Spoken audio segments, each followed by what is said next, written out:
Yeah, I'm just going to give you some ideas of what God's been doing on the Isle of Man in my life. And this morning I'm going to be talking to you guys about invest to get the best. I think the PowerPoints should be up there. It looks a bit like a couple of words might be covered by heads because it's changed size. But sorry, apologies for that now. But you'll get the point from what I'm saying. So it should be cool. So we're going to be looking at invest to get the best out of 2015. And to start off with, one of the most amazing and probably challenging things that I've heard whilst living on the Isle of Man comes from a family called the Curtises, who live out in Glenmae, which is a great little place. And they live their life by this statement: I would rather have a small part in something with eternal consequences than a large part in something that has nothing to do with eternity. This is a really challenging verse. You know, the first time I heard this, I was like, cool. And then it actually really sunk in and made me think, what does this actually mean? And actually, I think it's really key, the way we should be living our lives. We need to be thinking, I need to be investing my whole self into something that internal, because if I build up anything here on earth, actually it will perish when I perish. So what are these eternal things that we need to be looking at? And that's what we're going to be looking at this morning. And how we're going to do that is invest to get the best. So investing in our own relationships with God, investing in our time with others, and then how this will overflow into our communities for 2015 and beyond. Cool. So one of the most amazing things that I've had the privilege of seeing this year, as I've already said, is lots of people coming to know Jesus. And I personally don't think there's anything more beautiful, seeing people fall in love with Jesus and seeing their life radically transformed. Like, what is that? That's just so cool. And I love the fact that that's available to absolutely everyone who's here in this place, everyone in our community, and everyone in the world. Because, you know, you guys may have heard this story before. Some of you may not. Who knows who's here today? But we know that Jesus came down to earth 2,000 years ago, which is why we celebrate Christmas. We know that he came down and died on the cross for our sins so that we could restore the relationship that had been broken for eternity with God. And this morning, before we just look at investing, I just want to think back to, when was the first time when you realized that for yourself? When was the first time that you grabbed hold of that incredible truth and actually believed that Jesus died for you? You know, one of the verses in the Bible, Luke 12:34 says, "For where your treasure is, there your heart will be also." We have a great treasure in Jesus Christ, and our hearts need to be fully in love, fully aligned with where Jesus is. And you know, when I was looking into this, I was thinking, sometimes it's so easy to forget that first love we have with Jesus when we really, truly realize that he died on the cross for us and saved us. You know, it says in Revelation 2, the church is warned about forsaking its first love of Christ. And actually, it's an incredibly dangerous thing to do, to lose the first love you have. And I want to ask this morning, is our heart truly focused on loving Jesus and loving his church? Or is it focused on something else of this world, focused on religion, focused on building up stuff in this life? And I want to start with this little story, which some of you guys may know. It says this: when one of the Pharisees invited Jesus to have dinner with him, he went to the Pharisee's house and reclined at the table.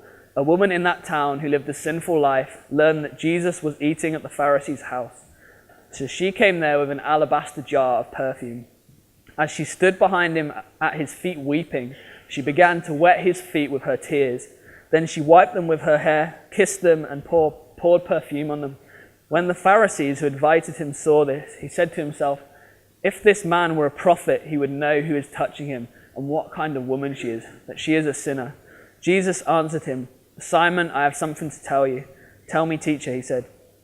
2 people owed money to a certain moneylender. One owed him 500 denarii and the other 50. Neither of them had the money to pay him back, so he forgave the debts of both. Now which of them will love him more? Simon replied, "I suppose the one who had bigger debt forgiven." "You have judged correctly," Jesus said. And then he turned towards the woman and said to Simon, "Do you see this woman? I came into your house. You did not give me any water for my feet, but she wet my feet with her tears and wiped them away with her hair. You did not give me a kiss, but this woman, for the time I entered, has not stopped kissing my feet. You did not put oil on my head, but she has poured perfume on my feet.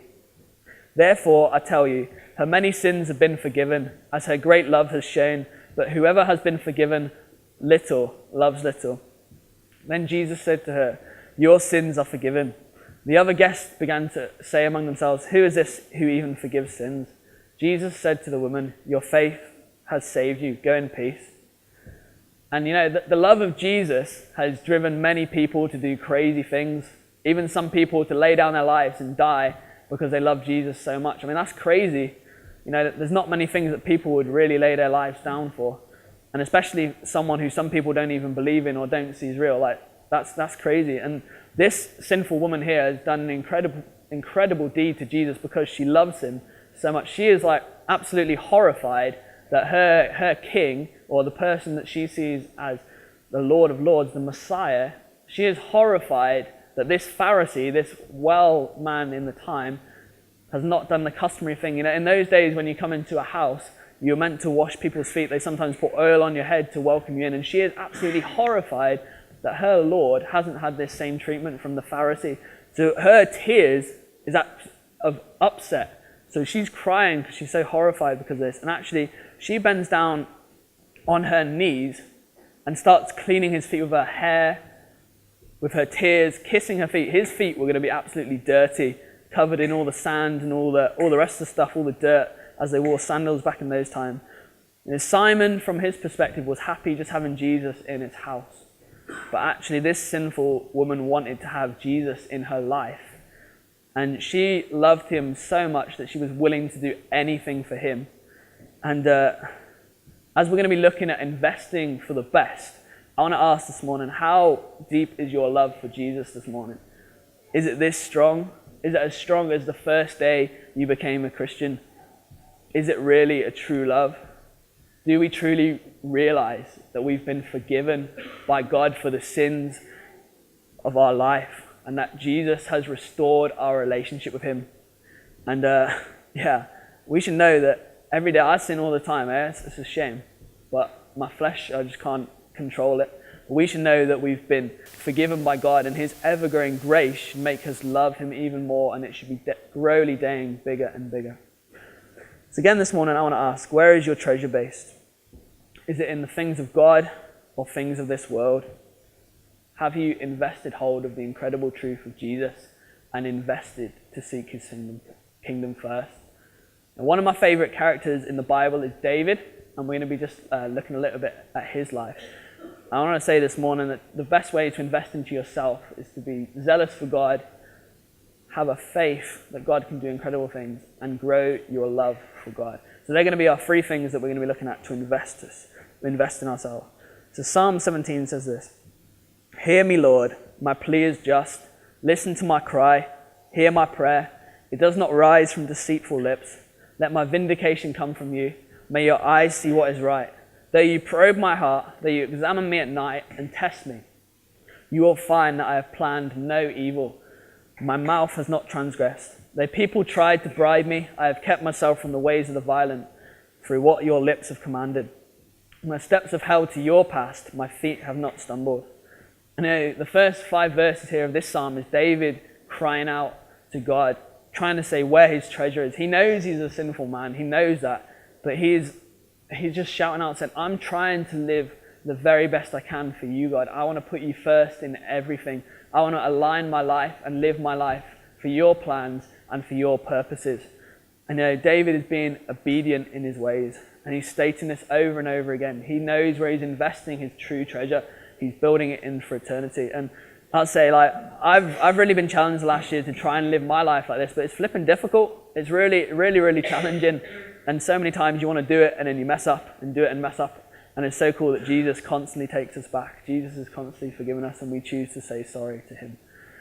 Move on to the rest of Psalm 17. It says this: "I call on you, my God, for you will answer me.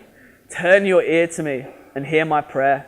Show me the wonders of your great love, you who save by your right hand, those who take refuge in you from their foes.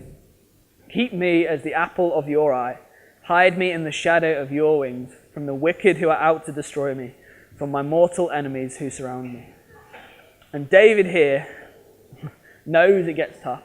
He knows there's challenges. We've all had challenges this year, I'm sure. Some extremely difficult, some not so big compared to other years, but we all have challenges. But David knows that his God is the place to go to, his first call. And he calls out to him, and he knows that his God will be listening faithfully. He knows that God has a huge love for him and a huge potential to save him, help him. God has values of him, and when it talks about the protection and shelter in which God can bring. And David recognizes that we're in a battle, and a spiritual battle. And actually, many people are out to see his downfall, as many people are out to see our downfall as Christians.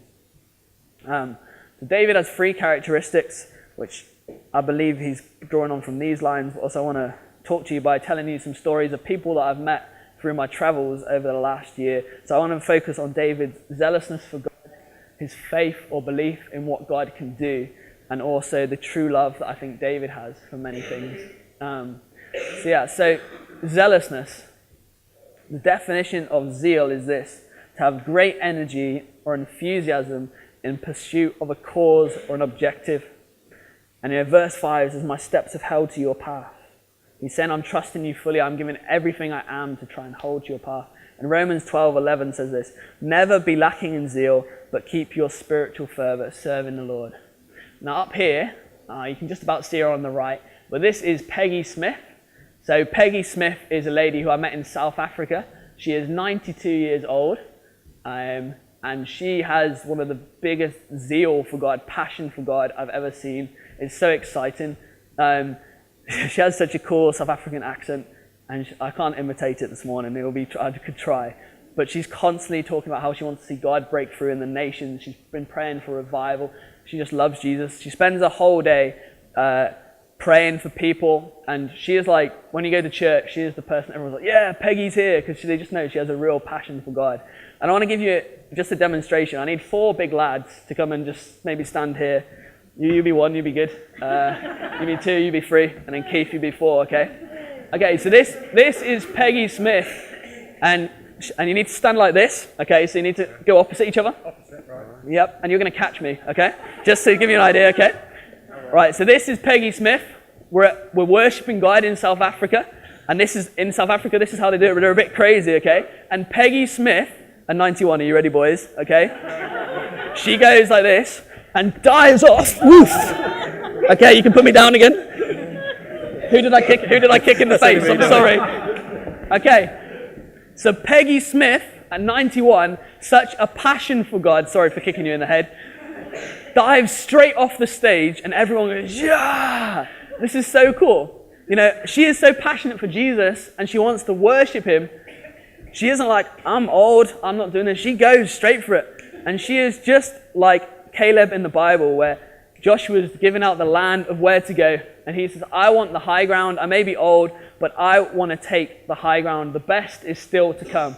And we need to be living our lives like that. I don't want to be, when I'm like 70 or 60 or wherever I am, and be like, my time is gone. I want to be, yes, let's go. And Peggy Smith has such a zealousness that is rubbed off on me. Like, she's so excited for what God's doing.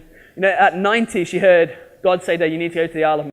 And she went, and she came, and she changed lots of people's lives on the Isle of Man. So she is an amazing woman. And I think we need to invest ourselves like that, to be zealous for God, to be zealous for God's house, and for other people as well. You know, for me, this is a battle that I'm constantly facing, because I know that if I'm passionate for God, and if I'm zealous for his house, for his church, then I'm going to see lots of stuff happen. But actually, a lot of the time, I get a bit down on the Isle of Man, or face challenges, and I'm like, oh, can't be bothered anymore, or, you know. Actually, I've been really challenged by this coming back to the Isle of Man, because I know I have lost zealousness for my God, lost zealousness for Jesus, that passion that I need.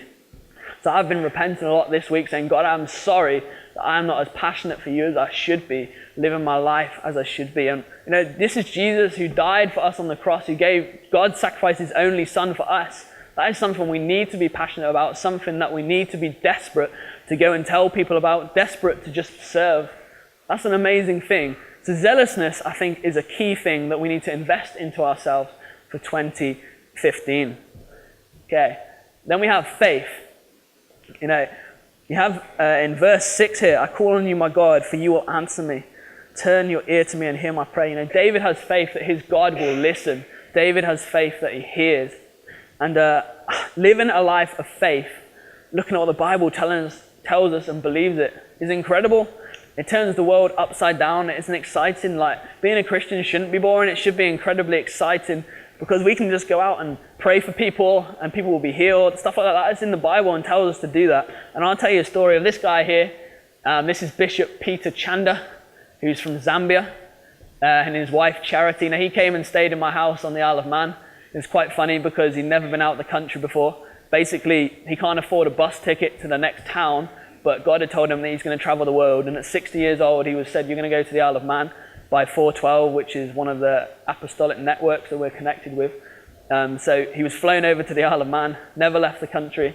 And it was hilarious because if he saw this Christmas tree, to be honest, he'd think there'd be a snake inside, because when he looks at bushes, that's what he sees. He thinks snakes and tigers. So we were constantly trying to guide him through the Isle of Man, which has none of these stuff. It doesn't even have badgers. That's what it is.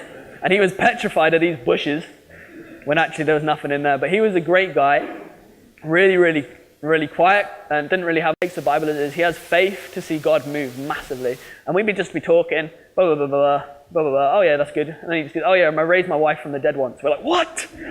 How can you not tell us this? So this is Charity, and when Peter was 55 years old, his wife died. I think she had malaria. I can't remember which one it was, but he was like, God, I can't be living a life without my wife. I've got 20, 30 more years left to serve you. I need my wife.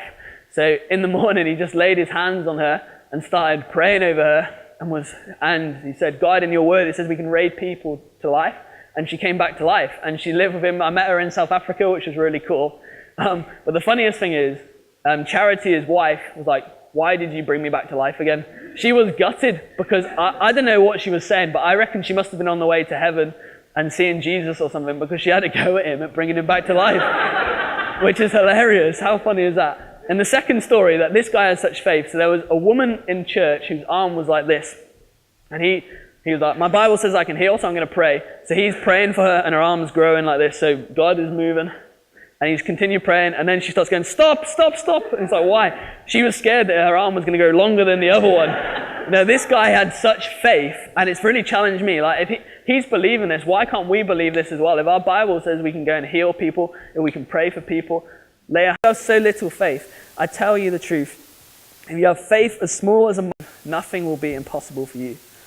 Now I'm thinking, what does my faith look like? What do I believe and trust God for in 2015 and in my life? To believe that God is going to pour out the Holy Spirit on his people. Many people who for generations haven't chosen Jesus, we're believing they're going to come back and find him. And we're believing as well that for our young people, we're going to establish a kingdom culture where they're just desperate to live their ways aligned with what the Bible teaches and a way that will honor God. So we're excited for that. But I want to ask you guys a question. What are you do you have faith enough for in 2015? What are you looking for in your life and in the future? Can you believe for more? Just as David did, and just as Bishop Peter did as well. You believe for more. And the final thing, to invest in yourself, love. Know that you're the apple of his eye. Now this is a precious thing, and God loves us so, so much. It's so easy to forget that, but actually it's the truth. Who would send his only son, his only perfect son, to die for us? Send him down to earth for 30 years to live a sin-free life, and then to be sacrificed on the cross in our place. We don't deserve it, but he did that because he wanted to restore our relationship with him, because it hurts him to know that the relationship that they had in the Garden of Eden that was broken through sin, that hurts God, and he wants to have that restored. And we should love our Creator, love our God, because he sent Jesus down to die for us so much. We should be desperate to love the Lord of all the earth. And this as well should affect our behavior. In John 14:21, it says this: whoever has my commands and keeps them is one who loves me. The one who loves me will be loved by my Father, and I too will love them and show myself to them. I know a guy called Will Murray, and he kind of explains this story quite well. And he goes like this: there was a girl who was out partying with her friends, and it was all good fun, everyone was having a good time, but she'd been given a kind of curfew. You have to be home at midnight, I'm going to come and pick you up. And all the girls started teasing her, saying, why do you live your life so restricted by your dad? You're ruining yourself, why do you let him control you so much? And the girl just stands up and says, I don't let him control me, but actually I love my dad so much that I just don't want to upset him by disobeying. And I think this is such a great picture of our relationship with God.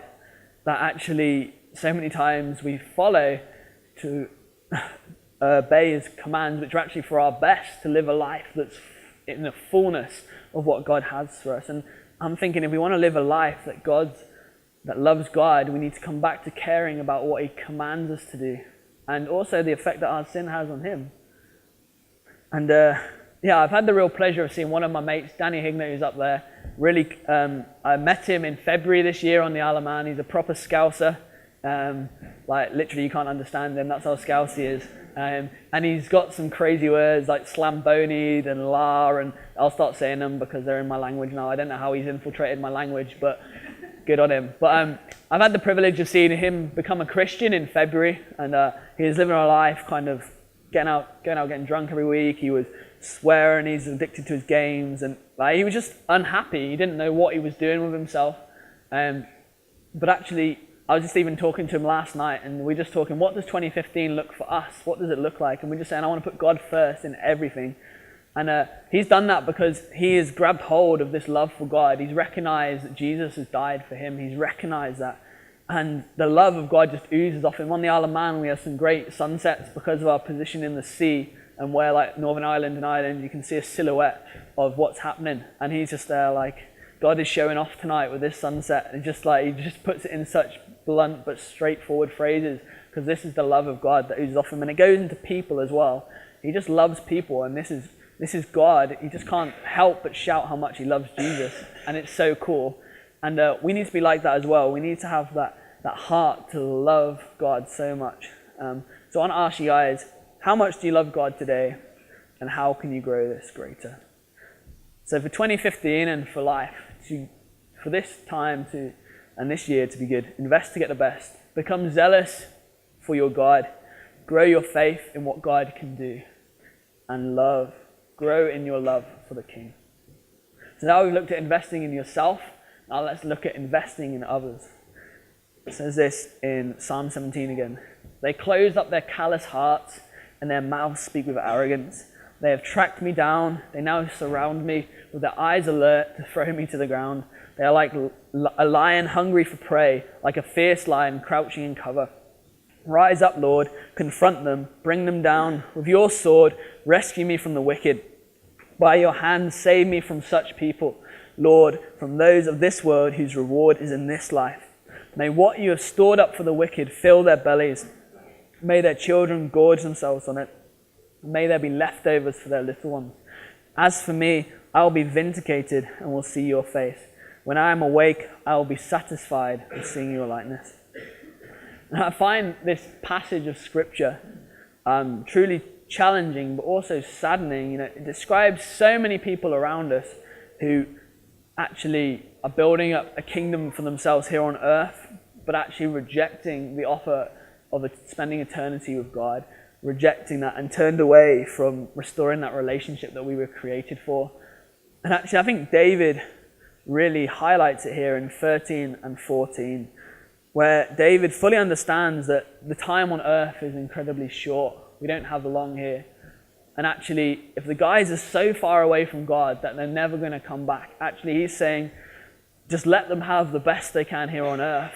Let them gorge themselves on the most amazing things here, because he knows that the moment they perish, that satisfaction will end. And he doesn't want them to go through the pain and separation of God. But he's saying, God, just give them the best they can for this time, because he knows that they're going to suffer for a much longer time. Now, Luke 11:31 to 34 says this. Seek his kingdom, and these things will be given to you as well. Do not be afraid, little flock, for your Father has been pleased to give you the kingdom. Sell your possessions and give to the poor. Provide purses for yourself that will not wear out, a treasure in heaven that will never fail, where no thief comes near and no moth destroys. And the truth is, there is literally two things that will last into the next life. And there's only two things that you can take to heaven with you. There's yourself, which is why it's important to invest in yourself. And then it's other people if they believe in Jesus, which is why it's important to invest into others. And literally there is nothing else, no degree, no clothes, no car, no money. It all ends here. So there are only two things that you can take with you. And now many of you guys will know that 11 weeks ago I was in a pretty bad car accident. They're going to have the pictures up there, if you can just about see it, in Uganda, which to be honest I shouldn't have made out of alive. So it's been an incredible time here, being at Christmas, just seeing family and friends and guys like that who I really shouldn't be seeing again. And we were hit side on by a quarry lorry going about 60 miles an hour, which is pretty hectic. And yeah, before I just move on, I want to say thanks to everyone here who's just been praying for me and financially supporting me over the last 11 weeks. We had $5,000 to raise to cover the cost of the car and other stuff, and in a week that came in. So praise God and thank you very much, Weymouth Baptist Church and family who have offered money to cover that, because you've helped me out in a place that I wouldn't have been able to get through. So yeah, thank you very much. And I guess for me, as bad as it was, and there's another one of my head as well, which you'll see here. This is the side of my head 11 weeks ago, so you wouldn't know I had a bump now. But it's funny. But as bad as it was, I actually think it's probably one of the most biggest life transformational moments of me ever, to stare death straight in the face, to see that lorry coming. And actually, it talks in the Word of all things work together for His good. And I think this is one of those moments that actually, as much as it was horrendous for myself, actually it has completely transformed everything. Isaiah 40:6-8 says this: "A voice says, 'Cry out.' And I said, 'What shall I cry?' All people are like grass, and all their faithfulness is like the flowers of the field. The grass withers and the flowers fall, because the breath of the Lord blows on them. Surely the people are grass. The grass withers and the flowers fall, but the word of our God endures forever." Now this crash completely opened up my eyes to the shortness of life. And to be honest, as a young person, you pretty much think you're invincible until you're like getting a bit older. But the truth of it is that actually you're only ever one breath away from death at any point, at any time. And the only person who knows that is God. And it's so easy to forget that. And when you stare death in the face like that, it really changes your view on everything. And it's really made what the Bible is clear. It says in the Bible, "For the wages of sin is death, but the gift of God is eternal life in Christ Jesus our Lord. And if you declare with your mouth Jesus is Lord, and believe in your heart that God raised him from the dead, you will be saved." Now, these are vital truths. And if you just flip the verse on its head, if you don't declare with your mouth and you say Jesus isn't Lord, and you don't believe in your heart that God raised him from the dead, then you won't be saved. If you change that over, that's quite horrible. And actually, it's completely changed my view on life and my attitude on the way I relate to people, on what I see now. I really believe that God has saved me just so that I can save others. I think there's no other reason why I'm here. I should be dead. That's the brutal truth of it. And sorry to put it so bluntly, but that's really what it should be. And I've really been challenged by that. I just want to invest into other people to see God's kingdom grow. So it's really opened my eyes. Probably the most treasured thing that we can have in heaven is people. And I think if we could grasp what hell was truly like, then we wouldn't want any of our loved ones or even our enemies to be separate from God, because it's going to be horrific. And I don't want to put a downer on Christmas, but I found it massively challenging. And because actually the question is, like, who of the guys who you spent Christmas with, like, will they actually be in heaven with you? That's quite a big challenging question. That really made me think. And I want to apologize to anyone I've never shared Jesus with, because actually I want you to be in eternity with me. I want you to be there. And I'm sorry if I've never shared it. And the brutal truth of it is as well, there's actually lots of our loved ones who may be in similar positions. And it's so easy to get held up on what's going on in the world at the moment that actually we forget to just share the most important stuff and invest into the eternal treasure, which is up there as well. And the truth is, we have the medicine, which we can share with them. We have Jesus. We have that exciting truth that Jesus died for us. And one of the things on the Isle of Man is I'm constantly doing stuff for the church and constantly meeting up with Christians, which I love. But some days, I must admit, it does get a bit boring. It's just like, give me a non-Christian who I can talk to, because Christians are just a bit fluffy sometimes. I'm just like, and there was something I had in South Africa where this guy called Brad says, some days I can relate to him. He said exactly the same as I just did, but I just want to tell the story of Jesus, because actually the story of Jesus is the truth. And actually, It's what brings you alive. And actually, I've found this, that actually, I just want to tell people about Jesus because there's something exciting about sharing the truth and the life transformational truth. You know, we had a conference on the Isle of Man in June, which we had all the youth guys were just pumped from, and it was like 10 o'clock at night, and I was like, oh, time for bed, what an amazing conference. But they were like, no, we want to go worship. I was like, okay, let's go worship. So we went into this building, and bizarrely, 3 of their friends who were non-Christians and they weren't even at the conference. I have no idea how they even ended up in that place. We had like 20 of our youth all stood around in a big circle just going mad for Jesus. And I'm sat in the middle with these 3 guys talking specifically to this one lad who didn't want to be there, didn't believe in Jesus. It was crazy. And he was telling me about how his life was a mess. He was just hating people. He was gossiping. It was like the most surreal experience of sat in the middle of worship. But I had the privilege of sharing Jesus with him and talking to him about who Jesus was. And actually, I was like, there's no place I'd rather be. Sharing it, I love worship. I love going crazy and dancing in worship. But actually sharing the truth of Jesus this time, there was so much life on it. And you could see it in his head, how it was making sense, how he could understand. But he was grappling back saying, no, I don't want a part of this. But actually, if you haven't shared Jesus or told the gospel, told the story of Jesus dying for someone in a long time, tell it to someone this week. Because there is nothing better. There really isn't. And the thing is, that you're sharing the truth, so they're not agreeing with you, disagreeing with you. They're disagreeing with God. So that is our first point, part of this, investing into others. We need to invest into others with the truth of the gospel.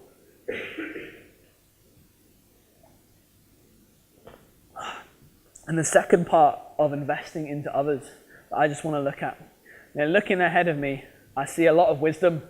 There's a lot of good faces, a lot of people I know very well. And actually, I think investing into others, telling them the truth of what you know and your experience actually is so key. So I just want to do a little quick thing. Put your hand up in here if you're over 60. So give us a quick wave. Big up the over 60s, good to see you. And who in here is 40 to 60? Okay, good. And how about 20 to 40? Very good. And then under 20s. You guys up the top, good to see you all. You know, the amazing thing is that actually we have loads of people who have been through loads of different situations. We have lots of wisdom here that actually can be invested into somebody else.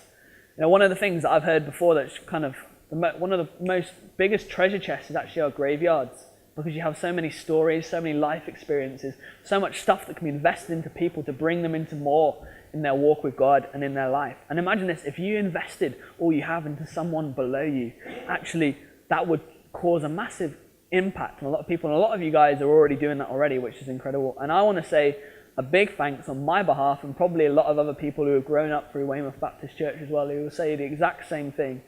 Thank you for the investment that you have put into me.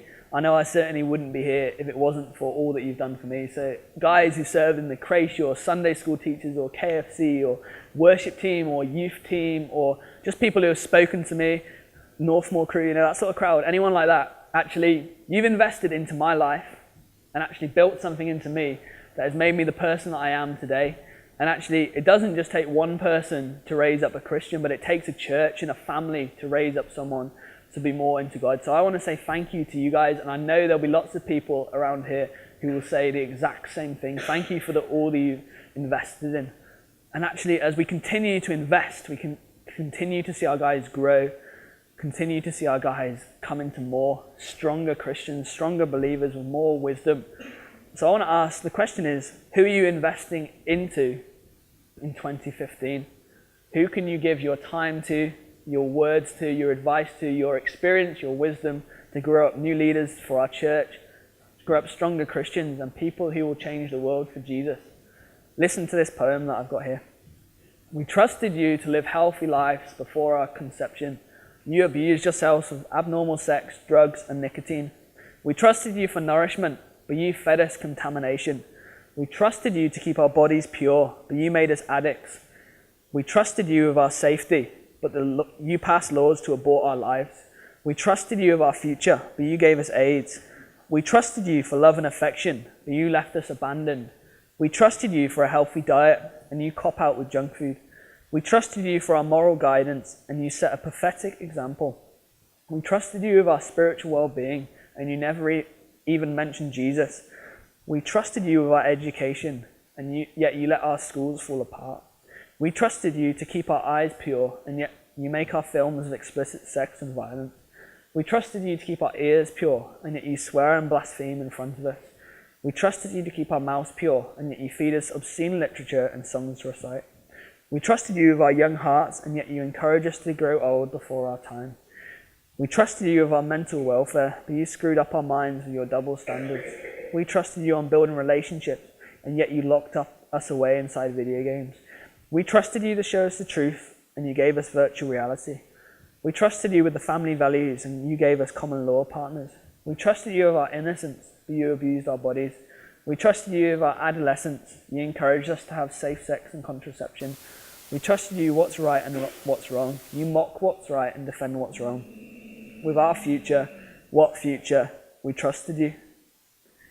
Now, I read this poem coming back from the Isle of Man and found it challenging because actually I know that what I invest into one person, actually, that's a legacy, and there's something that I'm instilling in them. And actually, this poem is quite brutal in the way it puts it across, and gives a sad look at actually the way that our culture in the United Kingdom is going downwards and degrading.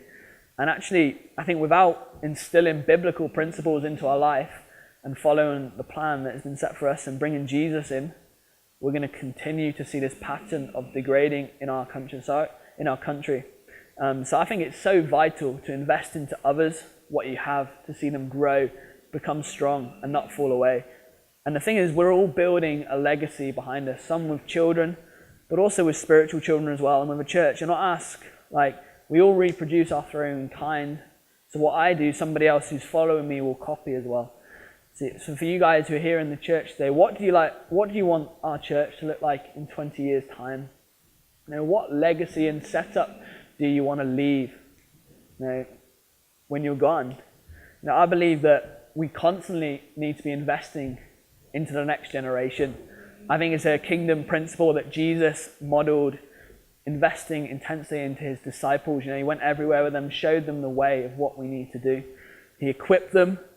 And these guys were just nobodies. They were uneducated fishermen and stuff like that. But they actually changed the world. And we need to be thankful for what Jesus invested to them. Because without those disciples, the church would have never been formed. And we would never be there today.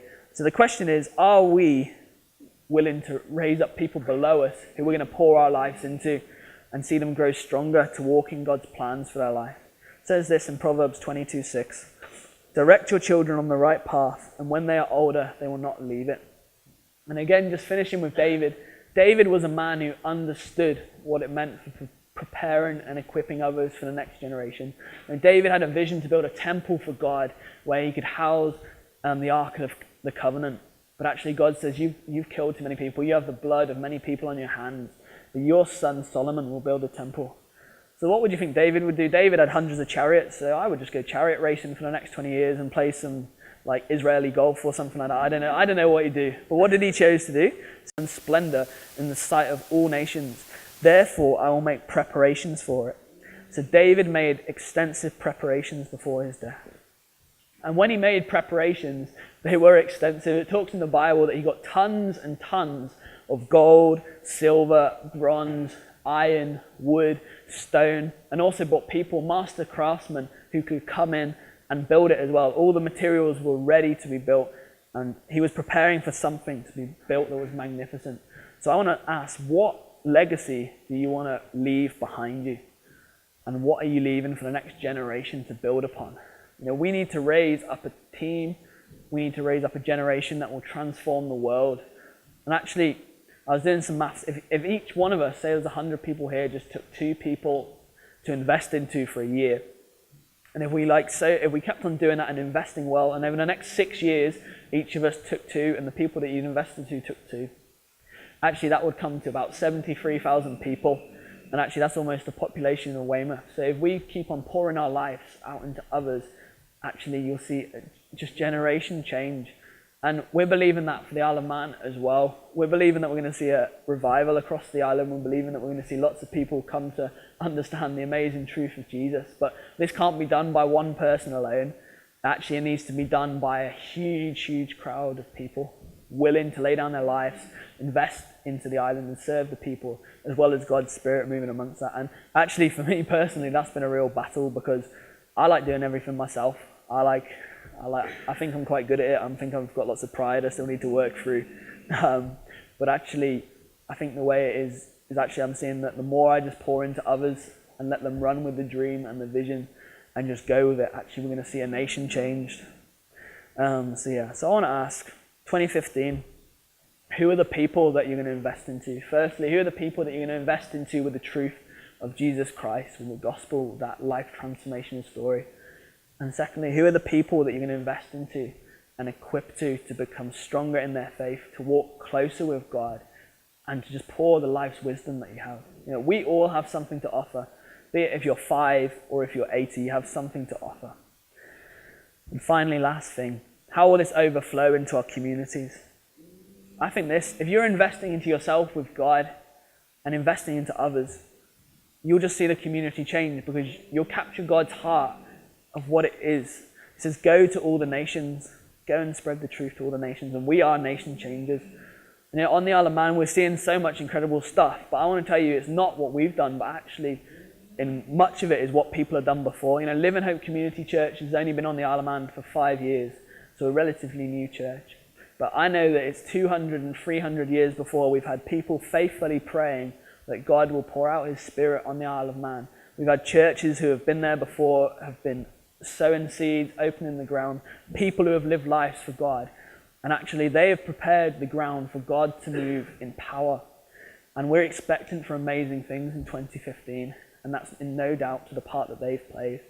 You know, you guys as a church and as people have that chance to leave that legacy as well. Actually, you can start plowing the ground, throwing seeds out in Weymouth, praying for a pouring out of God's Spirit. You can start speaking to people about Jesus, preparing a legacy that will last for years and years and years. You know, David built that, gave all the resources to the temple. Solomon built an incredible temple for God. Actually, and you guys can do that the same. You can see a transformation of Weymouth, Dorset, the United Kingdom through what you pour out here. So I want to say this morning to finish, invest in yourself, invest into others, and out of the overflow, you'll see a community change. Be the difference and see the lives transformed. And it's going to be an exciting journey. A life with Jesus is transformational. So yeah, have a great 2015. Have a great rest of life. And yeah, go for it. Thanks for listening. And yeah, it's been cool.